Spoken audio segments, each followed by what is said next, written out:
Bueno, buenas tardes, bienvenidos de Buenas parte del, tardes, Cintia. gracias, de parte del programa de recreación. Es un gusto tenerles hoy a inicio de semana. Hoy contamos con la presencia de la licenciada Andrea Arce Chinchilla. Andrea vive en Carrillo, Guanacaste. Ella es licenciada en biología con énfasis en manejo de recursos naturales. Es graduada de la Universidad Nacional. Actualmente es regente de vida silvestre y cuenta con 8 años de experiencia en estas labores, así como en consultorías de manejo de vida silvestre ex situ. Andrea nos va a facilitar hoy la charla Mariposas en Costa Rica y su cría en cautiverio. Muchísimas gracias, Andrea, por acompañarnos. Bienvenida. Muy buenas tardes. Hola, buenas tardes a todos. Muchas gracias, Cintia.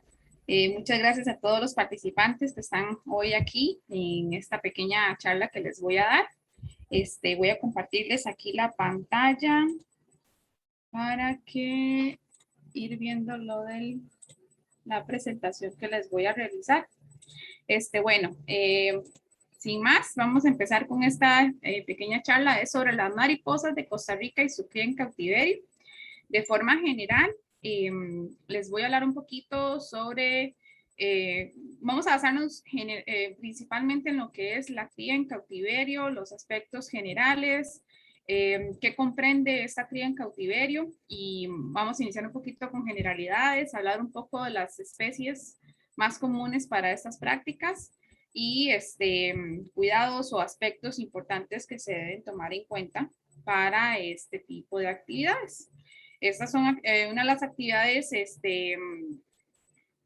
que vienen a ayudar mucho a lo que son las comunidades, pequeños emprendedores que pueden hacer un tipo de manejo ex situ. Ex situ significa fuera de su área natural o en otras palabras más comunes, lo que es la cría en cautiverio de un grupo de especies o de un grupo taxonómico de insectos que es muy aprovechable para lo que es exportación, para exhibición, para producción de oro, aprovechamiento de subproductos. Es muy diverso todo lo que se puede hacer con la cría de mariposas. Entonces ahí les voy a dar un poquito, hablarles un poquito sobre este tema y todo lo que comprende. Bueno, hablando generalmente del grupo de las mariposas, es el segundo orden más grande de insectos después de los coleópteros. Los coleópteros son más conocidos como los escarabajos. Entonces, sí, es un grupo muy diverso. En el mundo hay alrededor de 165,000 especies de mariposas, comprendidos en alrededor de 127 familias. Y en el caso de Costa Rica, más específicamente, existen más de 1,250 mariposas diurnas y unas 8,000, para mover este momentito, 8,000 de mariposas, 8,000 de especies nocturnas. Hablando de especies registradas, ¿verdad? O que se han descrito. Digamos que ya se les pone un nombre, una especie, una familia, se les clasifica taxonómicamente, pero realmente es tanta la variedad que hay que se estiman entre unas 12,000 y 14,000 especies en nuestro país, ¿verdad? Que constantemente se están descubriendo, muchas que tal vez se saben que existen, pero no se han descrito debido a la gran diversidad que existe. Taxonómicamente hablando, bueno, pues hay dos clados principales o dos divisiones grandes, que son los dropalóceros, que son las mariposas diurnas, y los heteróceros, que son las polillas o mariposas nocturnas, ¿verdad? Son como los dos grupos principales que uno puede diferenciar a las mariposas debido a sus hábitos y también a su morfología. Bueno, lo de las mariposas se les dice también lepidópteros porque pertenecen al orden Lepidoptera, clase insecta, ¿verdad? Cumplen todas las características de un insecto. La terminología lepidóptera se deriva del griego lepis y pteron, ¿verdad? Que es esta característica muy propia de ellas, que sus alas están compuestas por pequeñas escamas. Y dependiendo del reflejo de estas escamas, así es la coloración general de ellas, ¿verdad? En el estado adulto. Las mariposas son especies holometábulas. ¿Qué quiere decir esto? Bueno, que tiene diferentes estadios y sus estadios de vida son muy diferentes morfológicamente hablando, ¿verdad? Va desde que se hace, bueno, un embrión o lo que sería el huevo, el equivalente al huevo, ¿verdad? Luego de este huevito se convierte en una larva, muchas de ellas llamativas o con diferentes características muy, muy especiales dependiendo de la especie. Luego se transforma en una pupa y luego en un adulto, ¿verdad? Que es la mariposa que vemos ya volando y ya con las alas formadas. Otra característica de las mariposas es que poseen dos pares de alas membranosas cubiertas de escamas coloreadas y estas alas las utilizan mucho para lo que es funciones como la termorregulación, el cortejo y la señalización. Otra característica que es muy propia de las mariposas es la aparición o la presencia de la probóscis o probóscide, que es esta larga trompa o largo, como una extensión, ¿verdad? Bucal, que lo que le permite a ella es la ingesta del néctar, ¿verdad? Ellos no tienen dientes, ni pico, ni nada de eso. Una probóscis, ¿verdad? Propiamente hablando. Y esta probóscis se enrolla de forma de espiral cuando ellas no la están utilizando, ¿verdad? Aquí les puedo mostrar lo que es generalmente lo que es el ciclo de vida, en este caso, bueno, con la mariposa monarca, que es como una de las más famosas o populares, donde ustedes pueden ver, bueno, primero en la planta hospedera, ella lo que hacen es poner los huevecitos, la mariposa adulta. Estos huevecitos se eclosionan y se forma lo que es la larva. Muchas de estas larvas, dependiendo de la especie, tienen colores muy llamativos, lo que denota o lo que expresan que son larvas con algún tipo de toxina y que puede ser tóxico para el que las quiera depredar, ¿verdad? Otras tienen como vellosidades o como lo que son, como le dicen comúnmente, pelitos o algún tipo de protuberancia que son urticantes, ¿verdad? Al contacto. Entonces, esas son unas formas de defensa para ellas. Hay otras larvas que más bien tienen una coloración de camuflaje, que más bien no se ven o se camuflan súper bien dentro de la planta en la que están. Entonces, eso es muy, muy diverso dependiendo de la especie. Luego ellas se empiezan a transicionar en una fase de aletargamiento, donde lo que hacen es hacer la formación de la pupa. Durante la formación de la larva o durante su estadio de larva, ellas se encargan, o sea, son unas glotonas, ¿verdad? En ese estadio, ellas lo que se encargan es comer y comer y comer y comer y comer. Y ahí es donde muchas veces llega a ser un problema dependiendo de dónde ellas se desarrollen, porque a veces pueden acabar con sembradíos, ¿verdad? De muchos árboles. Entonces, acaban con todas las hojas y matan al árbol prácticamente. Entonces, esta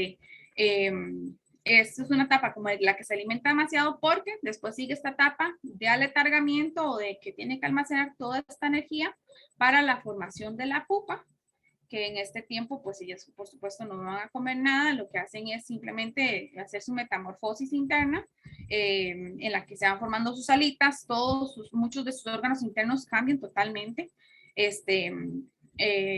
Las larvas generalmente comen hojas, tienen un aparato mordedor.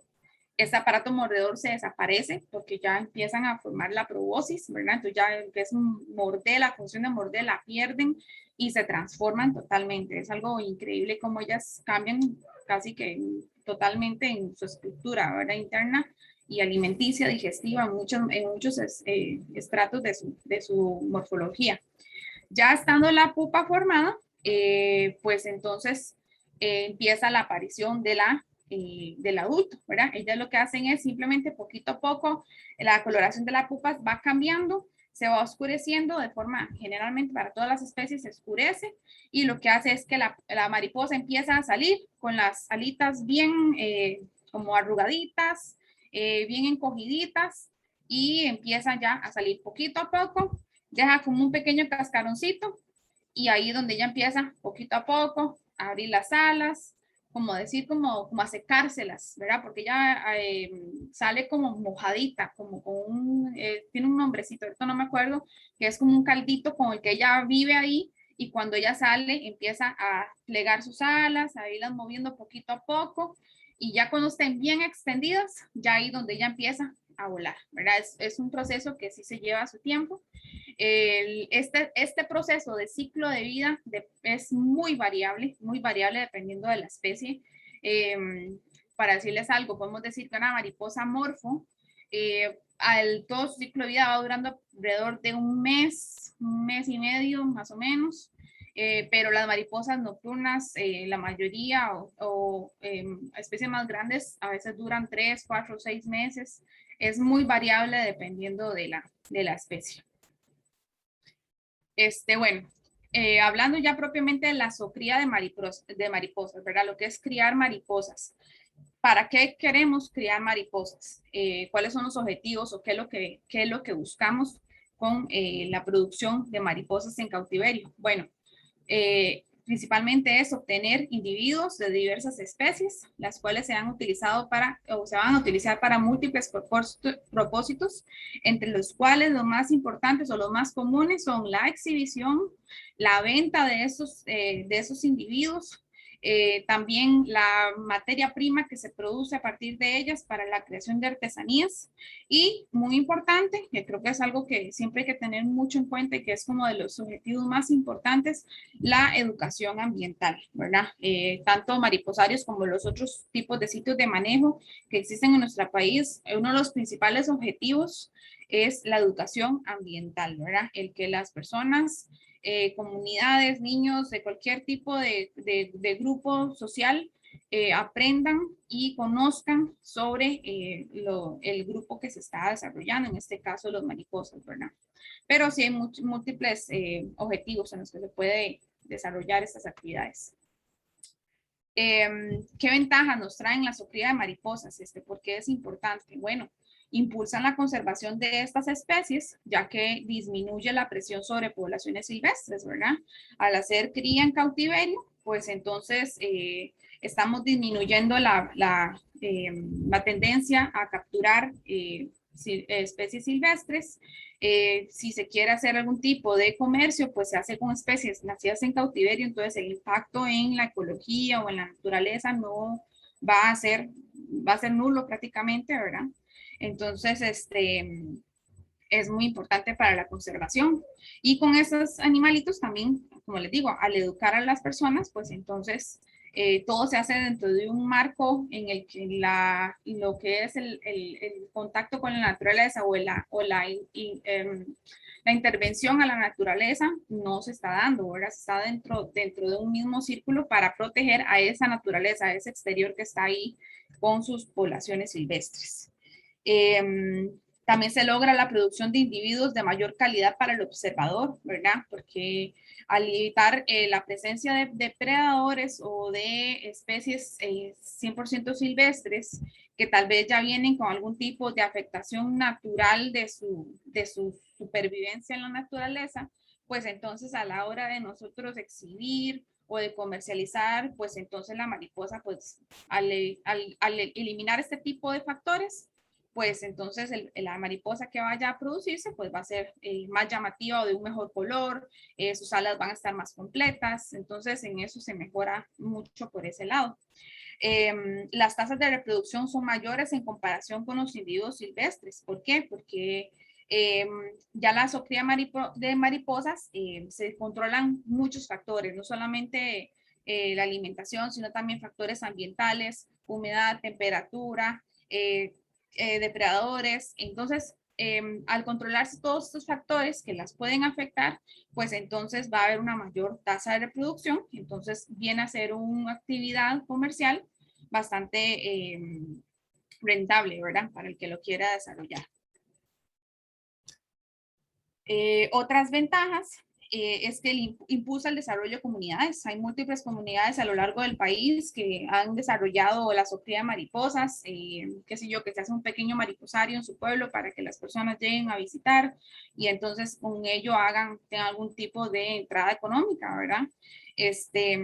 Las condiciones que son controladas permiten que se logren obtener varias generaciones a partir de un pie de cría constante, ¿verdad? No es que vamos a estar sacando ningún tipo de individuo del medio para hacer la reproducción a cada rato, ¿no? Generalmente cuando se tiene que sacar un pie de cría, se saca una única vez y a partir de ahí ya se puede producir múltiples veces, ya se van haciendo generaciones y dentro de ese mismo pie de cría ahí se van produciendo. Tienen costos relativamente bajos en cuanto a lo que es infraestructura, mantenimiento, comparado con otros tipos de criaderos, de otros tipos de especies animales.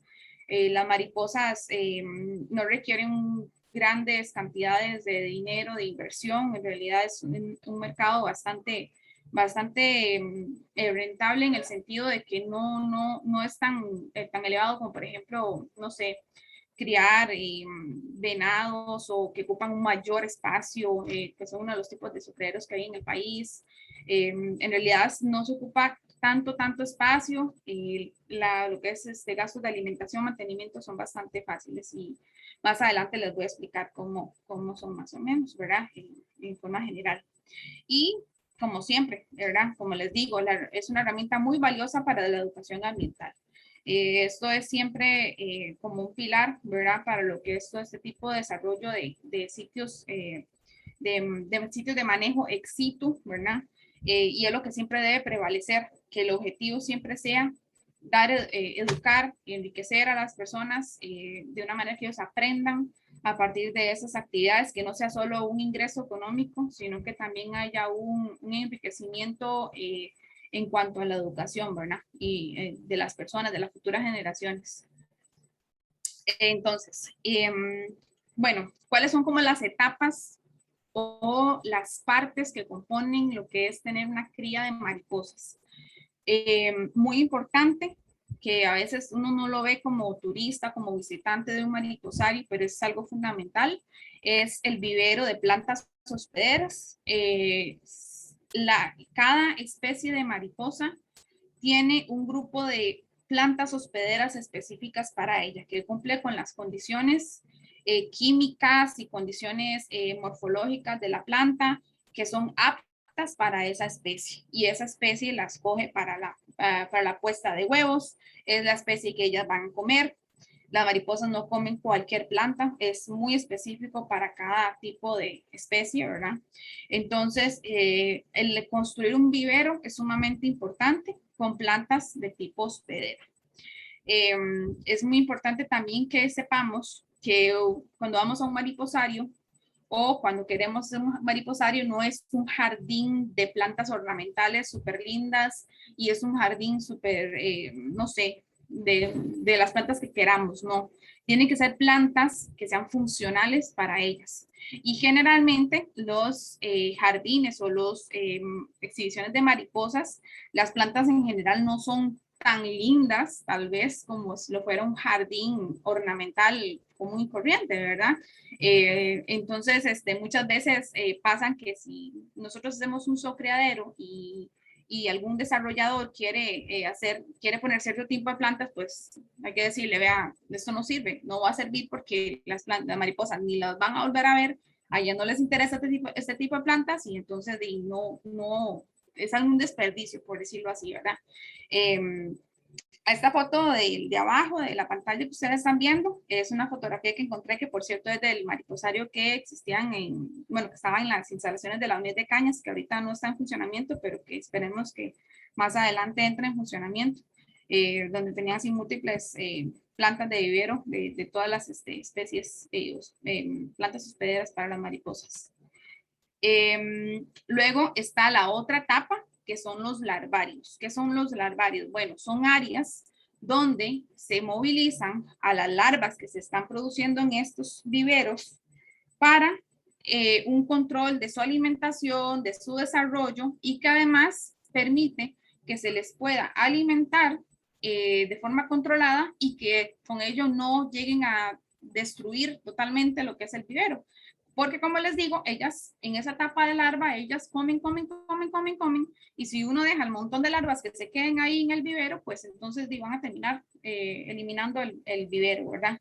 Muchos sitios lo que hacen es que tienen grandes áreas, hablamos de hectáreas, tal vez no hectáreas, pero por lo menos una hectárea o tan grande como unas hectáreas, donde ya cuando la gente que produce ya de forma masiva, pues sí tienen áreas donde las larvas lo que hacen es producir, comer, pero ahí las van como movilizando, ¿verdad? De manera que no acaben con toda la plantación. Esta parte es súper bonita para la parte de exhibición también, porque así las visitantes van a ver esta fase que muchas veces no se ve. La gente nada más piensa que un mariposario es solo ver el individuo adulto y no no piensan que puedan ver las larvas, y las larvas generalmente son súper lindas y tienen colores muy lindos, estructuras muy bonitas en su morfología, entonces eso les enseña mucho a estas personas. Como en la foto del centro, bueno, eso ya es como unos larvarios pues bastante grandes, pero la idea es que sí, se encierran en cajitas con su malla, se les pone macetitas de su planta hospedera, las larvas están ahí comiendo, y cuando cabe la hojita al día siguiente, la gente del mantenimiento saca la macetita, le ponen una nueva y así pasa, ¿verdad? Esa es la fase de la larva, ¿verdad? Y que para la exhibición es muy interesante. Luego está la fase de los puparios, que es cuando ya estas larvas pasan a la fase de pupa, las pupas se retiran de la planta cuando están en la planta y se guindan de esta manera en palitos de madera que queden en esta posición como caída. Generalmente las larvas tienen como esta piecita a la parte de arriba que es como una puntita que de donde estaban agarradas de la planta, y lo que hace es que con esa misma piecita y una aguja entomológica se guindan, ¿verdad? Una por una en una posición lo más natural posible, para que así ellas puedan salir de esta pupa y salir ya como adultas, ¿verdad? Esta fase es muy importante porque sí se ve afectada por muchas variables ambientales. Hay que tener control de la humedad, de la temperatura. Esta es la fase en la que si está muy caliente o no hay mucha humedad, se seca la pupa, ellas no pueden salir. Si está muy húmedo, más bien se suaviza la pupa demasiado y más bien tampoco pueden salir con éxito. Entonces, esta fase es muy importante para su metamorfosis, porque sí, aquí hay que tener un control muy importante de factores ambientales para que su evolución adulto sea exitoso. Buenas, una preguntita. Sí. Perdón que le interrumpa. Si ok, si no logran con éxito su metamorfosis, la larva se muere. La metamorfosis de la larva a la pupa o de la pupa al adulto. De la pupa al adulto. La larva ya, digamos, si la larva pasó a pupa, entonces ya la larva se desaparece y se forma como pupa. Entonces, ya estando en pupa, si ella por algún motivo o alguna condición ella no surge, pues hasta ahí llegó y el adulto nunca salió. Pero digamos, si ya llegó al estadio de pupa, ya fue larva anterior a hacerse pupa. Primero va el huevo, luego la larva y después la pupa. Entonces sí, se puede decir que ya la larva pues desapareció, se hace la pupa y la pupa es la que va a pasar a ser adulto. Ok, muchas gracias. Mucho gusto. Ahí como en la parte superior es una imagen de lo que es un control de producción de mariposas, de que pupas se van formando o se encuentran en el vivero ese día. Eso no es muy exacto, obviamente, porque eso es mucho de la observación de las personas que están ahí. ¿Cuáles encontré el día lunes? Las voy a guindar. Bueno, estas pupas tienen que durar estos días para salir, 3, 4 días, 5 días, 10 días, dependiendo de la especie. Y así se va teniendo un mayor control de lo que es la producción, ¿verdad? Y en la parte inferior derecha es un pupario como generalmente se ven en las exhibiciones, bueno, la foto central también, de cómo se muestran los puparios en las exhibiciones para los visitantes, para que ellos vean a esas pupas en proceso de formación, ¿verdad? Una pregunta. Una parte muy importante, ya sería como la parte casi final de todo este proceso del mariposario, es la exhibición, ¿verdad? Que ya sería en un jardín con sus plantas hospederas especiales para esas especies. Por supuesto que se tiene un control de cuáles especies estamos criando y ya ellas saldrían ya como mariposas adultas, volarían y andarían por todos lados y es donde llega el visitante, las observa, toma fotografías. Aquí es donde se tienen los comederos también, que son las áreas de alimentación donde se les tiene el alimento para ellas y ahí donde van a vivir el resto de su vida. Como les digo, ahí las morfas generalmente duran 15 días, que es como la especie más popular de los hospederos, 15 días y ya se mueren, ¿verdad?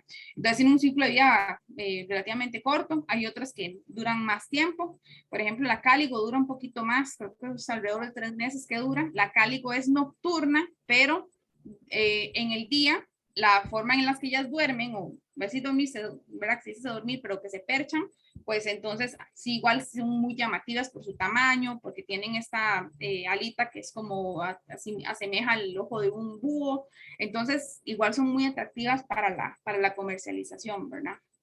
Esta es la parte ya donde usted involucra educación ambiental, donde, y es la que generalmente se utiliza para exhibición. Los puparios y larvarios en algunos lugares las ponen y es muy útil, muy práctico, pero muchos lugares, muchos mariposarios solo tienen esta parte de la exhibición, ¿verdad?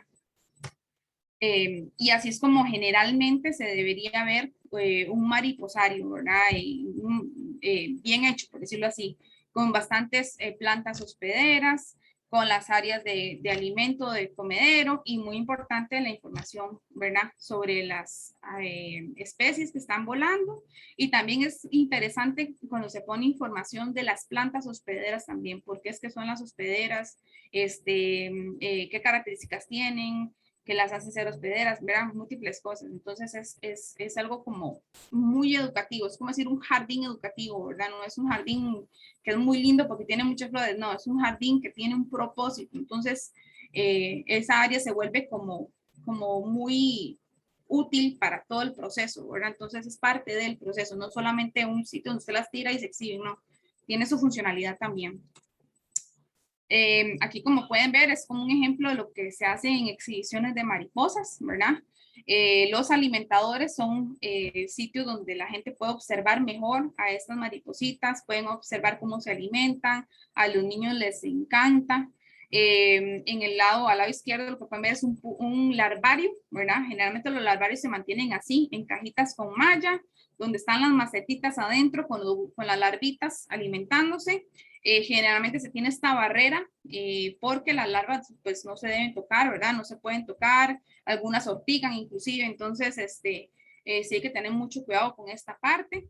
En la fase adulta, pues entonces sí, pues hay una tendencia de que la gente les gusta tocarlas o les gusta tenerlas en la mano y para tomar fotografías, que en realidad pues sí podrían llegar a dañar un poco la salud de ese adulto, digamos, sí, de ese individuo, pero al tener un ciclo de vida tan corto, pues en realidad no es una afectación importante, o sea, ellas no van a durar mucho, pues tal vez con el contacto, si hubiera un contacto muy constante, pues sí puede que no les guste, pero generalmente en una exhibición hay múltiples adultos y en realidad no es como una afectación importante. De hecho, que a nivel de legislación de Costa Rica, bueno, las exhibiciones de animales no se permite el contacto directo. Generalmente para todos los animales, usted no puede ir a un zoológico a tocar un mono, a tocar un ave, ¿verdad? Pero en el caso de las mariposas, pues ha existido un poco más de apertura conociendo las condiciones específicas de las mariposas, de que no tienen ciclos de vida muy largos, entonces todavía se está ahí como discutiendo el asunto, pero es algo como que se debería permitir también por un tema de educación ambiental, ¿verdad? Otra parte que también mucha gente aprovecha, ¿verdad? Que eso es ya cuando la mariposa fallece, esos productos que se generan debido al fallecimiento de esos individuos, ¿verdad? Las alas las utilizan muchísimo para lo que es elaboración de artesanías. Eso puede generar ganancias adicionales a estos sitios, ¿verdad? El que la persona se vaya con un souvenir de un producto donde usted no está haciendo ningún tipo de maltrato o de explotación, es simplemente el individuo falleció por causas naturales propias de su especie y se está aprovechando, ¿verdad? En vez de botar las mariposillas muertas al basurero, pues se les da un aprovechamiento. Y es súper bonito, gente muy creativa que hace de todo, ¿verdad? Bueno, ¿cuáles especies? Esa parte va a entrar un poquito más rápido porque es algo muy general de cuáles especies reproducir. Bueno, generalmente ya hay un grupo de especies que ya se saben que son de interés comercial, que son llamativas para el turismo, que resisten a las condiciones de cautiverio. No cualquier mariposa puede resistir el cautiverio. Algunas tienen condiciones muy específicas que tal vez en algún momento en la cría de mariposarios pues se han querido reproducir y definitivamente no se pueden porque hay alguna condición que cuesta mucho controlar. Entonces ya se tiene como una idea de cuáles especies se pueden producir. Es importante también saber que las especies durante el año sí tienen como un pico de reproducción dependiendo de la especie. Entonces los mariposarios generalmente crían varias especies porque tal vez, por ejemplo, si la morfo tiene un pico de producción en la primer trimestre del año, puede que por ahí de septiembre, octubre, caiga la producción general de la morfo. Entonces ahí tienen que más bien ver cómo producen otro tipo de especies que están surgiendo en esa época para compensar un poco, ¿verdad? Entonces ahí se juega mucho con eso. También es muy importante, dependiendo de dónde está el sitio de manejo, qué especies de plantas hospederas vayan a sobrevivir. De nada nos sirve criar una especie de mariposa o querer criar una mariposa si la planta hospedera, las condiciones ambientales hace que esa planta no crezca bien o no se desarrolle, entonces no se puede, ¿verdad?, producir. Y como les digo, hay alrededor de 20 especies que son las que generalmente se utilizan más en mariposarios. En Costa Rica la reproducción se empieza a partir de los años 80. Entonces, de los 80 a la fecha ya hay bastante conocimiento general en el nivel de mariposarios de qué sirve y qué no sirve, ¿verdad? ¿Cuáles son las especies más comunes? Bueno, aquí para ir un poco rápido, generalmente son de las familias Nymphalidae, que son son de las familias más grandes, Pieridae, y por ahí me va a salir más adelante. Bueno, la Cáligo, que es de hábitos más nocturnos, pero que sí son muy llamativas, ¿verdad? Por estas tipo de coloración que tienen. Las numilias, como pueden ver también las larvas son muy lindas, entonces sí son bonitas para exhibir. Las consulfarios, que se les dice hojarasca tigre, también tienen pupas muy bonitas, larvas muy bonitas. La Danaos plexipus, que es la monarca, la famosa monarca, y se le dice monarca, por si no lo sabían, debido a, como ustedes ven ahí, la pupa tiene una especie de línea dorada, que es como decir una coronita, ¿verdad? Entonces dicen que es por eso que se le atribuye el nombre monarca. Las larvas son hermosas, son preciosas para exhibir, ¿verdad? Las diones y las iulias son especies como complementarias que se reproducen en épocas donde tal vez la morfo no está no hay tanta producción de morfo, de cáligo, entonces se meten, se complementan, son de un color llamativo, entonces siempre no son muy grandes, pero sí se logran ver en un mariposario. Las isabelas y las amadrias, estas también son bastante llamativas, son fáciles de producir, no son muy grandes, pero sí son como especies complementarias para la reproducción. Las heliconias tienen pupas sumamente interesantes, muy lindas por la forma, tienen como, ¿verdad?, una forma muy regular, bonita. Entonces las pupas son muy atractivas para los turistas. Las heliconios saras, que son parecidas, ¿verdad?, son de la mismo género. Estas también son muy, muy bonitas para la exhibición. Las himnas, también la pupa es muy bonita, la larva también es muy linda porque asemeja la apariencia de una hoja seca. Las morfos, ¿verdad?, que son las más populares, las que se utilizan más para la exportación. La larva es sumamente hermosa, es lindísima, con unos colores llamativos, ¿verdad?, que en teoría lo que dicen es que quieren asemejar como alguna serpiente o algún animal venenoso, ¿verdad? Esta es de la más comercial que hay en el país. Las micelias, preponas, estas mucho es por la facilidad de producción, ¿verdad?, de ellas, que son muy pegapegas, por decirlo así. Las ciproetas también son especies que también se producen fácilmente de forma general. Las toas también por su forma, la colita que tienen en las alas, que es un tipo de morfología especial que tienen de los papiliónidos. Las Parides y Pidamas, Phoebis filia, que son las mañanitas. Muchos son, como ven, son especies con colores bastante llamativos. Entonces es una combinación de aspectos que ellas tienen que las hacen ser atractivas para el público. Bueno, los cuidados principales de forma muy general de lo que siempre hay que tener en cuenta que sí es importante que se tomen. Bueno, la existencia de depredadores siempre van a haber, se disminuye muchísimo, por supuesto, ¿verdad? Porque hay condiciones controladas, están dentro de un encierro, por decirlo así, ¿verdad? El mariposario siempre tiene que ser un área cerrada, pero lo que son hormigas depredan mucho lo que son pupas, los geckos depredan mucho los adultos, y otro tipo de depredadores como lagartijillas, y en el lugar ahí existen iguanas,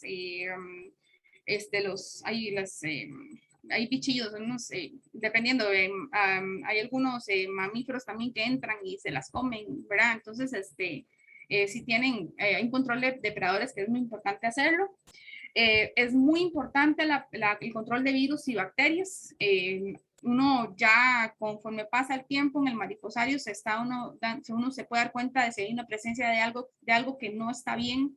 Por ejemplo, la variación en la morfología. Muchas veces se ven que las larvas, en el caso de las morfos, hay una enfermedad producida por virus que la larva se vuelve, más bien como hay gente que dice que es como que se pone más linda porque se pone morada y grande, pero la larva hasta ahí llega, no pasa al estado de pupa, se muere y entonces es un problema que a veces cuesta mucho erradicar.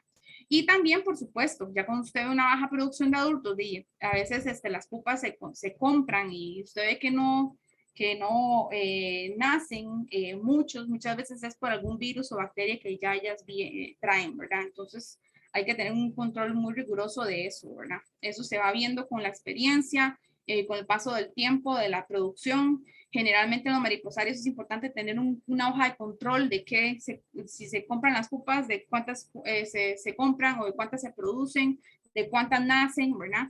Eso es muy importante. Un cuidado muy importante son las desinfecciones de las áreas de exhibición. Muchos de estos virus o bacterias vienen tal vez en los zapatos de los visitantes. Entonces ellos llegan, pasan, hacen el recorrido y ahí se queda, ¿verdad? Algún tipo de factor externo que pueden afectarlos. Pero hay productos especiales que se deben aplicar, no se puede aplicar cualquier cosa. Carbolina, ni cloro, ni nada de esas cosas fuertísimas, porque eso puede afectar, por supuesto, que la vida de los adultos son sumamente fuertes. Entonces, hay productos especiales que se utilizan para hacer desinfección.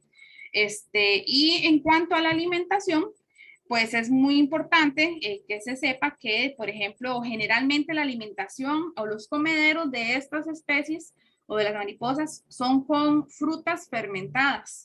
Las frutas se deben picar y dejar 1, 2, 3 días, no uno, sino más de 2, 3 días o más en un balde cerrado que se fermente, que produzca jugo y es la mejor fruta para ellas. Una fruta recién picada no sirve para nada.